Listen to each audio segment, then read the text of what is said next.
Hello guys, good morning. स्वागत है आपका हमारे यूट्यूब चैनल यूपीएससी वाला एस्पिरेंट में। मित्रों, आज हम बात करने वाले हैं यूपीएससी के प्रीलिम्स का जो अभी दो पेपर हुआ है 2022 के, उसके बारे में बात करने वाले हैं। उसमें 3 पॉइंट पर बात करने वाले हैं हम। सबसे पहले बात करेंगे कि यूपीएससी प्रीलिम्स 2022 का पेपर कैसा था, इजी था या फिर मॉडरेट था या फिर टफ लेवल का था, उसके बारे में बात करेंगे। उसके बाद दूसरा हमारा पॉइंट रहेगा कि जो अब की बार यूपीएससी ने जो ऑप्शन में जो चेंज किए हैं वो कौन से हैं और उससे एस्पिरेंट पर क्या फ़र्क या क्या इफेक्ट पड़ने वाला है। तीसरा बात करेंगे हम कि जो आगे की रणनीति यानी 2023 में जो भी जो एस्पिरेंट तैयारी करना चाहता है उसकी क्या रणनीति होनी चाहिए और कैसे उसको तैयारी करनी चाहिए, जिससे कि अब की बार जो पेपर आया है ऐसा पेपर भी आ जाए तो उसमें कोई आपका मतलब तैयारी पर आपको कोई उसका इफेक्ट नहीं पड़ना चाहिए। आपको पेपर अब की बार क्वालिफाई होना चाहिए। तो विशेषकर ध्यान देना कि जो 2023 में अटैम्प्ट देने वाला है वो इतनी मतलब बेहतर तैयारी करनी है कि आपका पहला अटैम्प्ट ही लास्ट अटैम्प्ट समझ के चलना है। तो सबसे पहले हम बात करेंगे जो भी एस्पिरेंट है वीडियो को अंत तक जरूर देखना, क्योंकि काफ़ी ये वीडियो आपको हेल्पफुल रहेगा और इसमें काफ़ी आपको सीखने को मिलेगा। तो सबसे पहले हम बात करते शुरू करते हैं कि पेपर देखते हैं। तो हालांकि काफ़ी लोगों ने बोला है कि पेपर अब की बार जो मैं पेपर हैं वो काफ़ी 2021 से थोड़ा सा इसका लेवल टफ था, यानी कह सकते हैं मॉडरेट से टफ की और था। तो सबसे पहले हम बात करेंगे कि क्वेश्चन की ओर चले गए। क्वेश्चन आपको दिखाएंगे। सबसे पहले इजी क्वेश्चन दिखा के हर साल यूपीएससी ऐसा नहीं कि सभी टफ ही क्वेश्चन देती है, थोड़े बहुत जो मीडियम लेवल का देता है वो भी उसमें क्वेश्चन देती है, यानी कि जो थोड़ा बहुत इजी क्वेश्चन भी देते हैं, फिर मॉडरेट भी देते हैं और टफ भी देते हैं। अब की बार उन्होंने क्या कर दिया कि थोड़ा टफ ज़्यादा दे दिया और ईजी और मॉडरेट कम दे दिया। तो इस प्रकार कह सकते हैं कि हमारा पेपर था वो मॉडरेट से टफ की ओर ज़्यादा था।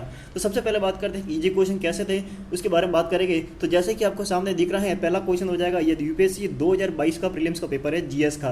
तो सबसे पहले जैसे कि देख रहे हैं इसमें कि उन फैक्ट्रियों में 21वां क्वेश्चन की मैं बात कर रहा हूँ, उन फैक्ट्रियों में जिनमें कामगार और औद्योगिक विवाद समापनों और चटनी और काम वेदी के विषय में सूचना के संकलित करते हैं कौन सा मंत्रालय है। तो मंत्रालय की बात करते हैं, यहाँ पर हो जाएगा श्रम ब्यूरो। ये बहुत ही राइट आंसर हो जाएगा। तो सीधा से 1 लाइन आंसर था।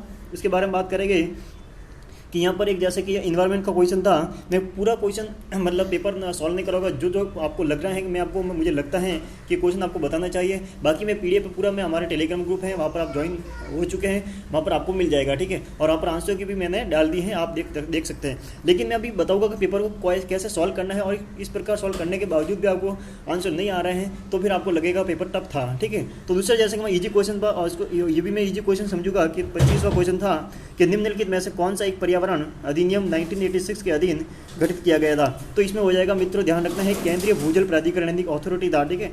ये आपका यहाँ पर राइट आंसर हो जाएगा। तीसरा सी नंबर आपका राइट आंसर हो जाएगा, 1 लाइनर। अब बात करते हैं जैसे कि उसके बाद हम बात करेंगे नेक्स्ट क्वेश्चन के बारे में बात करेंगे। जैसे कि मैं आपको यहाँ पर बता देता हूँ, जैसे कि ये एक यहाँ पर क्वेश्चन है आपका कि भारत में कोयला नियंत्रण और संगठन ऑर्गेनाइजेशन की भूमिका क्या है, उसके बारे में हम बात करने वाले हैं। तो कोयला नियंत्रण, अब ये बहुत ही ये जैसे आप देख सकते हैं, कोयला नियंत्रण संगठन कोल जो कंट्रोलर जो ऑर्गेनाइजेशन है उसके बारे में। हालांकि इसका पूरा किसी बुक में कोई दे नहीं रखा है, लेकिन उसको आपको पढ़ना था। अब ये करंट के बेस पर क्वेश्चन है, ठीक है। जैसे कि आप जान सकते हैं कि अभी कोयला की बहुत ही ज़्यादा मतलब करंट में चल रहा था कि कोयला नहीं था, इसलिए वजह से बिजली नहीं बन पा रही थी और काफ़ी उसकी खपत में मतलब काफ़ी इसको इंपोर्ट किया, मतलब बाहर से मंगाया गया था कोयला, ठीक है। इसके लिए तो ये करंट में आया तो इस प्रश्न पूछ लिया गया। तो बात करते हैं जी कोयला नियंत्रण जो नियंत्रक संगठन है उसकी क्या भूमिका रहती है, उसके बारे में प्रश्न पूछा गया था।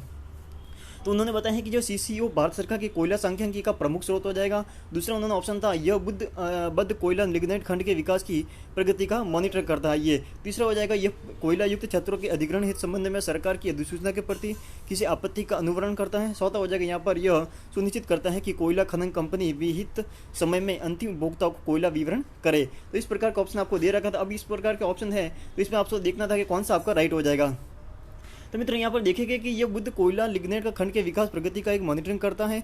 और यहाँ पर आपका ऑप्शन हो जाएगा यहाँ पर कि यह कोयला युक्त क्षेत्रों के अधिग्रहण के संबंध में सरकार की अधिसूचना के प्रति किसी आपत्ति का अनुरोध करता है। तो यहाँ पर इस प्रकार का जब क्वेश्चन आपको आता है तो यहाँ पर आप एग्जाम में आप देख सकते हैं कि इसमें आपको अगर थोड़ा बहुत भी इसमें नॉलेज नहीं है तो आपको बिल्कुल इस क्वेश्चन को अटेम्प्ट करने के लायक नहीं रहेगा। अगर आपको थोड़ा सा नॉलेज, अगर आपने अपनी रिस्क पर भी आपने इसमें क्वेश्चन को अटेम्प्ट दे दिया तो आपको मतलब संभावना रहती है कि क्वेश्चन नेगेटिव में जा सकता है। तो इस प्रकार के क्वेश्चन आपको क्या करना है, सीधा सा आपको यहाँ क्वेश्चन को आपको स्किप कर देना है। ऐसा क्वेश्चन आपको अटेम्प्ट नहीं करना है जिससे कि आपका नेगेटिव मार्किंग नहीं हो जाए, ठीक है। तो इस प्रकार की हम बात करेंगे। फिर भी और बात कर रहा हूँ, अब मैं बात करने वाला हूँ जैसे कि नीचे जैसे दे रखा है, और भी बात करने वाला हूँ जैसे कि जैसे ये रहा। अब यहाँ पर जो क्वेश्चन दे रखा है कि जो भारत में एक क्वेश्चन नंबर 29 की मैं बात करने वाला हूँ, 29 दे रखा है क्वेश्चन नंबर 29 दे रखा है कि भारत में चाय बोर्ड के संदर्भ में निम्नलिखित कथनों पर विचार कीजिए। चाय बोर्ड के बारे में, ठीक है। टी बोर्ड के में कि चाय एक बोर्ड संवैधानिक निकाय है। दूसरा, यह कृषि और किसान कल्याण मंत्रालय के संलग्न नियामक हैं। चौथा, ये चाय बोर्ड का प्रधान कार्यालय बेंगलुरु में स्थित है। चौथा हो जाएगा, ये इस बोर्ड के दुबई और मॉस्को में विदेशी कार्यालय स्थित है।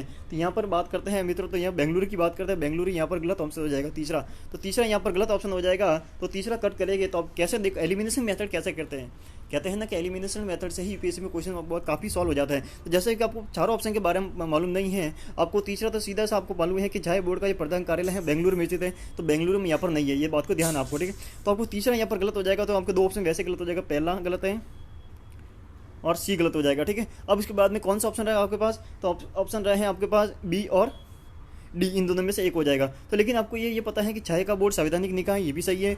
उसके बाद में बात करें इसी प्रकार की जो ये किसान कल्याण मंत्रालय से संलग्न नियामक नहीं है, तो यहाँ पर आपका ऑप्शन हो जाएगा मित्रों, यहाँ पर डी और 1 और 4 हो जाएगा, यहाँ पर राइट ऑप्शन हो जाएगा, ठीक है। इस प्रकार आप क्वेश्चन कर सकते हैं। और भी मैं बात करूँगा इसके बारे में। अब यहाँ पर जो देखो ये प्रश्न पूछा गया था अभी, ये भी करंट का क्वेश्चन है कि कौन सा एक ग्रीन वॉशिंग शब्द का सर्वोत्तम वर्णन करता है। तो ग्रीन वॉशिंग शब्द का वर्णन जो करता है उसको हाल ही में, जब ये भी करंट का क्वेश्चन में मित्रों, इसमें क्या हो जाएगा, अब की बार जो क्वेश्चन का पूछा गया था यूपीएससी में, तो करंट के जो क्वेश्चन पूछे लगभग कम से कम 10 से 12 क्वेश्चन करंट के पूछ लिए थे। उसके बाद में उन्होंने जो इंटरनेशनल जो रिलेशन की मैं बात करता हूँ IR की, वहाँ भी 6 से 7 क्वेश्चन पूछे गए थे, ठीक है। तो मतलब करंट का पोर्शन बहुत ज़्यादा था, इसी वजह से पेपर थोड़ा लेवल टफ चला गया। और करंट का पूछने के बावजूद उसने बहुत करंट एक तो डेप में पूछ लिया, डेप में पूछने के बाद करंट काफ़ी पुराना भी पूछ लिया, 2-3 साल पुराना करंट भी उसमें पूछा गया है, ठीक है। तो यहाँ पर जैसे ग्रीन वॉशिंग शब्द का है, तो ग्रीन वॉशिंग ये टर्मिनोलॉजी है, तो इसका आपको ध्यान रखना है। इसका अर्थ हो जाएगा मिथ्या रूप से ये प्रभाव ये व्यक्त करना है कि कंपनी के उत्पाद पारिस्थितिक अनुकूल, इको फ्रेंडली और पर्यावरण रूप से उपयुक्त है। नहीं कहने का मतलब कोई भी अगर कंपनी कोई उत्पाद बनाती हैं तो इको फ्रेंडली होना चाहिए। इको फ्रेंडली यानी पर्यावरण पर कोई इसका इफेक्ट नहीं पड़ना चाहिए, इस प्रकार आपको ध्यान रखना है। तो इस प्रकार ये इसका अर्थ था, ठीक है, मीनिंग था। इस प्रकार आपका ऑप्शन ये पर राइट हो जाएगा। इसी प्रकार मैं बात करना चाहता हूँ, जैसे कि और भी बात करूँगा क्वेश्चन पर, ये जैसे अब यहाँ पर देखो एक बहुत ही, अगर कहते हैं ना कि अगर एलिमिनेशन मेथड आपका काम करता है ना सही, तो आप पर आंसर जल्दी आ जाता है। जैसे एक भी बात करता हूँ क्वेश्चन नंबर 34। अब क्वेश्चन नंबर 34 में जैसे आपको चारों ऑप्शन आपको मालूम नहीं है, ठीक है। तो सबसे पहले यहाँ दे रखा है कि जो एक बोर्ड दे रखा है, इस बैंक बोर्ड ब्यूरो के संदर्भ में निम्नलिखित में से कौन सा कथन सही है, उसके बारे में बताना है। सबसे पहला दे रखा है कि RBI का गवर्नर BBB का चेयरमैन होता है, यानी बैंक बोर्ड ब्यूरो का चेयरमैन होता है। दूसरा ऑप्शन है BBB सार्वजनिक क्षेत्र बैंकों के अध्यक्षों के लिए चयन के लिए संतुष्टि करता है। तीसरा हो जाएगा BBB सार्वजनिक क्षेत्र बैंकों को कार्य नीति और पूंजी वर्धन योजनाओं को विकसित करने में मदद करता है। तो मित्रों यहाँ पर ध्यान देना कि एलिमिनेशन मेथड से कैसे क्वेश्चन सॉल्व होता है। तो सबसे पहले बात करें हमको ये कि हमको पहला ऑप्शन पढ़ लिया, और पहला ऑप्शन का आपको ये कि इतना तो मालूम होना चाहिए कि RBI का जो गवर्नर होता है वो BBB का चेयरमैन नहीं होता है, ये आपको पहला ज्ञात होना चाहिए। तो यहाँ पर पहला ऑप्शन आपको गलत हो जाएगा, यानी जो BBB यानी कि बैंक बोर्ड ब्यूरो का जो चेयरमैन होता है वो रिटायर्ड IAS ऑफिसर या IAS या IPS ऑफिसर होता है, IAS ऑफिसर होता है, तो वो आपको यहाँ पर मतलब गवर्नर होता है, सॉरी इस चेयरमैन होता है BBE का, नहीं बैंक बोर्ड ब्यूरो का। तो पहला ऑप्शन यहाँ पर गलत हो जाएगा कि RBI का गवर्नर चेयरमैन नहीं होता, BBE का चेयरमैन नहीं होता है, ठीक है। तो सबसे पहले यहाँ पर जैसे पहला ऑप्शन गलत हो जाएगा, तो आप सीधा सा ऑप्शन पर आ जाएगा। ऑप्शन में A आपका गलत हो जाएगा, C आपका गलत हो जाएगा और D गलत हो जाएगा। तो सीधा सा ऑप्शन कौन सा बचेगा आपका B, तो B आपका यहाँ पर राइट आंसर हो जाएगा। तो इस प्रकार से आपको एलिमिनेशन मेथड से आपको क्वेश्चन सॉल्व कर सकते हैं, ठीक है। सीधा सा एलिमिनेशन मेथड से आप क्वेश्चन सॉल्व कर सकते हैं। अब ऐसा करने पर आपको तीनों ऑप्शन में, आपको अगर तीनों ऑप्शन नहीं मालूम, अगर आपको एक मालूम था और एक को आप गलत लगा, तो तीनों गलत हो जाएगा, ठीक है। और आपको लास्ट में ऑप्शन B बच जाएगा, ये इससे सही हो जाएगा। तो अब की बार क्या कर दिया यूपीएससी ने, अब की बार बहुत ही शानदार एक खेल खेला। उन्होंने क्या कर दिया कि अब की बार जो पेपर में उन्होंने जो नया पैटर्न लाया है वो एलिमिनेशन वाला मेथड खत्म कर दिया। कैसे, मैं बताता हूँ आपको। जैसे उन्होंने क्या कर दिया कि बहुत खतरनाक गेम खेला उन्होंने, इस प्रकार देख लो। अब यहाँ पर उन्होंने ऐसा कर दिया, कैसे है। अब जैसे क्वेश्चन नंबर 14 देखो आप, जैसे कि इसमें जलाशय दे रखा है और राज्य दे रखा है, ठीक है। अब इसमें पूछा है कि घटप्रभा तेलंगाना, गांधी सागर मध्य प्रदेश, इंदिरा सागर आंध्र प्रदेश, मिथन छत्तीसगढ़। अब उन्होंने पूछा कि उपरोक्त में से कितने युग्म सही सुमेलित नहीं है, इस प्रकार उन्होंने पूछा है। अब सही सुमेलित नहीं है तो आपको एक भी अब आपको पूरा यानी चारों ऑप्शन आपको मालूम होगा, तभी आप इसमें एलिमिनेशन मेथड लगा ही नहीं सकते। चारों ऑप्शन आपको एक्यूरेट आपको मालूम है तब इस क्वेश्चन को आप अटेम्प्ट कर पाओगे, वरना इसका आंसर गलत होने, नेगेटिव मार्किंग जाने की बहुत ज़्यादा संभावना रहती है, ठीक है। तो इस प्रकार हमने क्या कर दिया एलिमिनेशन, जैसे उन्होंने ऑप्शन कैसे चेंज कर दिया, केवल युग्म 1 केवल युग्म 2, केवल 3 युग्म या फिर सभी युग्म। तो इस प्रकार के अब यहाँ पर एलिमिनेशन मेथड नहीं लगा सकते मित्रों। अगर इस प्रकार के ऑप्शन दे रखे होते हैं आपके, जैसे कि 2 4, तो आपको मान लो कोई पता है कि आपको 2 तो एक्यूरेट सही है, ठीक है, या 2 तो गलत है।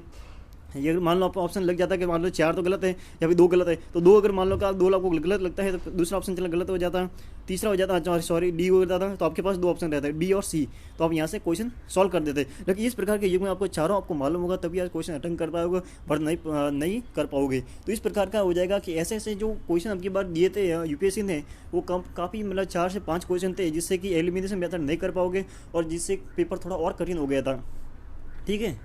अब यहाँ पर बात करते हैं, जैसे कि एक क्वेश्चन नंबर 41 की मैं बात करूँगा, 41, ठीक है। क्वेश्चन नंबर 41 हो जाएगा यहाँ पर, भारत सरकार अधिनियम 1999 में प्रांतीय सरकार के कार्य आरक्षित, रिजर्व और अंतरित यानी कि ट्रांसफर्ड विषयों के अंतर्गत बांटे गए थे। निम्नलिखित में से कौन सा आरक्षित विषय माने गए हैं? तो यहाँ पर आपको ध्यान रखना है कि जो स्थानीय स्वशासन था, लोकल जो गवर्नमेंट था, उसको नहीं दिया गया था, बाकी सभी को दे दिया था न्याय प्रशासन, भू राजस्व और पुलिस। तो दूसरे यहाँ पर ऑप्शन नहीं दिया गया था, दूसरा ऑप्शन यहाँ पर क्या रह जाएगा, जो को एलिमिनेशन मेथड से आपको आ जाएगा, ठीक। दूसरा यहाँ पर नहीं था तो ये गलत हो जाएगा, ये हो जाएगा, ये हो जाएगा। तो यहाँ पर ऑप्शन कौन सा हो जाएगा आपका, सी आपका राइट आंसर हो जाएगा, ठीक है। तो इस प्रकार आपको करना है। तो ये मतलब एलिमिनेशन मेथड से आपको क्वेश्चन बहुत ही जल्दी हो जाता है। आपको एक ऑप्शन भी आपको मालूम है ना, तो दूसरा मतलब पूरा क्वेश्चन आपको पढ़ने की जरूरत नहीं है, आपको आंसर जल्दी से आ जाएगा। तो यही उसने ट्रिक की बार यूपीएससी क्या कर दिया, खत्म कर दी।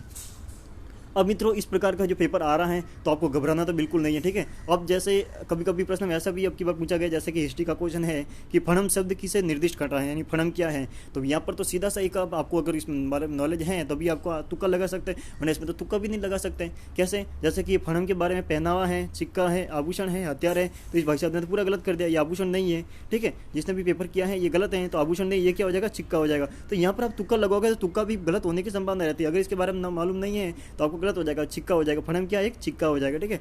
इस प्रकार के क्वेश्चन दिए गए थे, तो इस बात को आपको ध्यान रखना है। और हिस्ट्री के काफ़ी डेप्थ में क्वेश्चन पूछे गए थे, जिसका हिस्ट्री ऑप्शनल है वो भी करने में उसमें मतलब उसके भी पसीने छूट रहे थे। इस प्रकार की हिस्ट्री में क्वेश्चन पूछे गए थे, तो आपको घबराना नहीं है। अब आपको ध्यान रखना है कि जो 2023 की जो अटेम्प्ट को तैयारी करने वाला है मित्र, उसको कैसे तैयारी करनी चाहिए। तो मित्रों बिल्कुल घबराना नहीं है, क्योंकि यूपीएससी है तो वो पेपर उसका बनाना, कठिन बनाना, ईजी बनाना उसका काम है। लेकिन अपन की आगे 2-4-3 से आपको जो भी 2023 का जो अटेम्प्ट देने वाला है, ठीक है, तो उसको एक ध्यान रखना है कि पिछले जो 3 से 4 साल का पेपर उठा के देखना आपको, और 3 से 4 साल का पेपर उठा के देखना है, उसको ट्रेंड देखना है कि किसमें कैसे क्वेश्चन पूछे जा रहे हैं। अब की बार ये नहीं देखना है कि जैसे अब की बार 2021 में करंट अफेयर नहीं पूछा था और काफ़ी लोगों ने अब की बार करंट अफेयर पढ़ना कम कर दिया था, लेकिन 2022 में उन्होंने भरमार कर दी करंट अफेयर की, ठीक है। तो इस बात को ध्यान रखना है कि आपको करंट अफेयर अभी भी पढ़ना है, लेकिन इतना डेप्थ में भी नहीं पढ़ना है कि मतलब डेप्थ में पढ़ना है, लेकिन ऐसा नहीं कि जैसे अब की बार मुझे अगली बार नहीं पूछे, तो ऐसी कोई संभावना नहीं है, अगली बार भी वापस पूछ सकता है।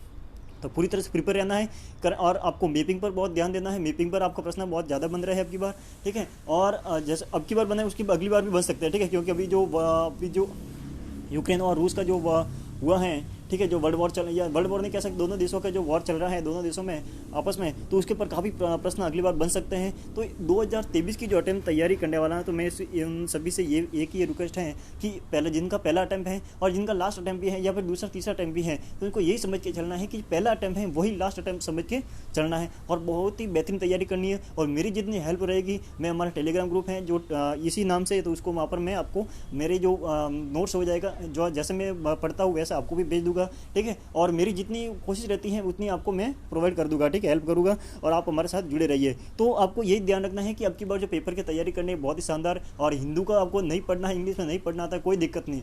मैंने अभी जो हमारा इंस्टाग्राम पेज है वहाँ पर मैं डेली हिंदू का हिंदी में अनुवाद यहाँ पर ट्रांसलेशन में डालता रहता हूँ, वहाँ से आप नोट्स बना लेते हैं। और मैं स्पेशल वहाँ लिख देता हूँ कि जीएस का ये GS 2 के लिए इंपॉर्टेंट है, ये GS 1 के लिए है, ये किसके लिए इंपॉर्टेंट है, वहाँ पर मैंने स्पेशल पूरा दे रखा है, तो आप वहाँ से नोट डाउन कर सकते हैं। और टेलीग्राम पर मैं भेजता रहता हूँ, ठीक है।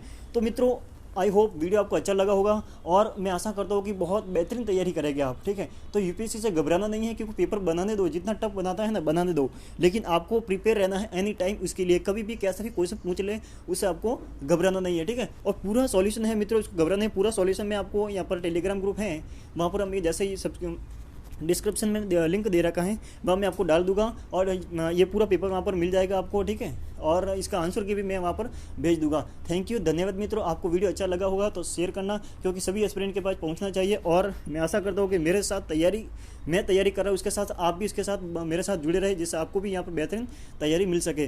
थैंक यू, धन्यवाद मित्रों। जय हिंद, जय भारत।